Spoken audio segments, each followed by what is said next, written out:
নামাজ পড়েন না কেন? নামাজ পড়েন না কেন? কেন পড়েন? আমাকে বলেন যে আমরা এই কারণে পড়ি না। আজীব একটা কথা। আমাদের উচিত এমন একটা স্লোগান তৈরি করা, বেনামাজি যুবকের সঙ্গে কোনো মেয়ের বিয়ে আমরা দিব না, এবং বেনামাজি মেয়ে যে হবে তার সঙ্গে কোনো ছেলের বিয়ে আমরা দিব না। যুবক ভাড়া নিয়ম করে দেন না, নিয়ম করে দেন। বাপ বলবে তুই আমার ছেলে, নামাজ পড়বি না, তোকে আমি ত্যায্য পুত্র করে দিব।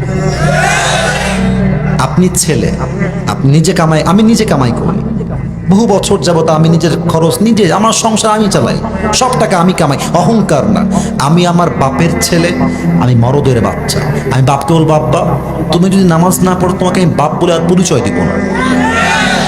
এই মা তুমি আমার মা, তুমি যদি কাল থেকে বেপর্দা বাহিরে বের হও তোমাকে আমি মা বলে আর পরিচয় দিব না।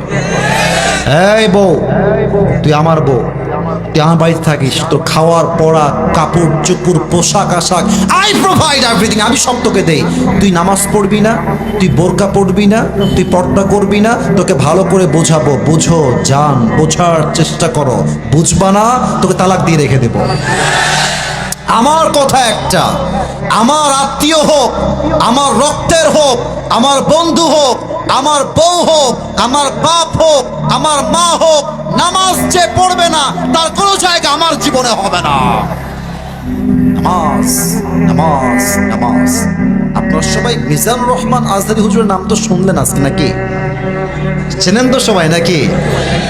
ওনার একজন নানা ছিলেন, আপনারা মুরব্বীরাও চিনবেন, স্যাররাও চিনবেন, নাম হচ্ছে গোলাম সারোয়ার সাইদি হুজুর।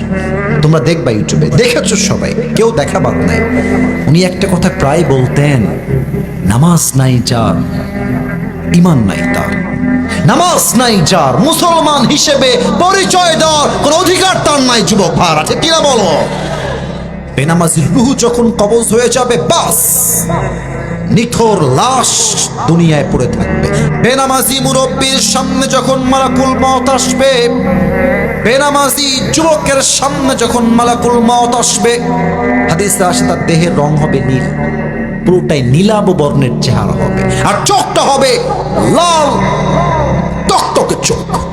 হাদিসে এও আসছে মালাকুল মওতের দেহ হবে বিশাল লম্বা, পা থাকবে জমিনে হেল তথা মাথা থাকবে আকাশ বরাবর বিশাল।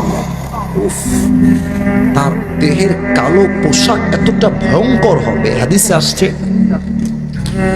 বেনামাজি যখন মালাকুল মওত কিভাবে দেখবে, হঠাৎ করে তার ভয়ঙ্কর চেহারা দেখে বেনামাজি পুরো দেহের মধ্যে একটা ভূমিকম্প তৈরি হয়েছে, থরথর থরথর করে কাঁপবে। আর বেনামাজির দিকে মালাকুল মওত একটা ধমক দিয়ে বলবে, ইয়া আইয়াতুহান নাফসুল খাবিথা উখরুজি ইলা গাযাবিল্লাহ।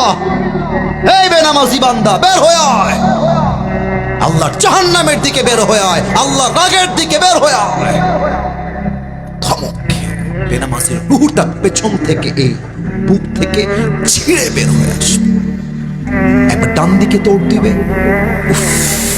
একবার বাম দিকে দৌড় দিবে, আর একবার পেছনের দিকে পালিয়ে যাওয়ার ট্রাই করবে।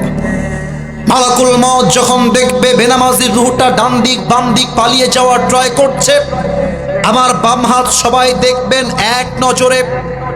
মালাকুল মওত বেনামাজির রূহকে কবজ করবার জন্য তার বাম হাতটা পেছনের দিকে নিবে, একটা পজিশন মেক করবে।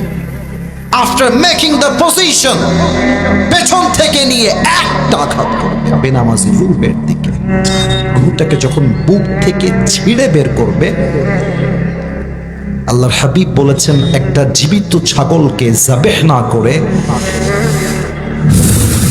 তার চামড়া কেউ যদি তাকে জবাই না করে ব্লেড দিয়ে কেচি দিয়ে ছিঁড়ে ফেলে, ওই ছাগলটার ওই জীবিত অবস্থায় যতটুকু কষ্ট হয়, আল্লাহর হাবিব বলেছেন নামাজি বান্দার রুহটাকে তার চাইতে, বেনামাজি বান্দার রুহটাকে তার চাইতে 70 গুণ বেশি কষ্ট দিয়ে বের করে নিয়ে আসা হবে। নাউজুবিল্লাহ। আচ্ছা আপনারা আমার ওয়াজ বুঝে থাকলে বলেন, এই পরিমাণ কষ্ট কোনো বেনামাজির পক্ষে সহ্য করা কি সম্ভব?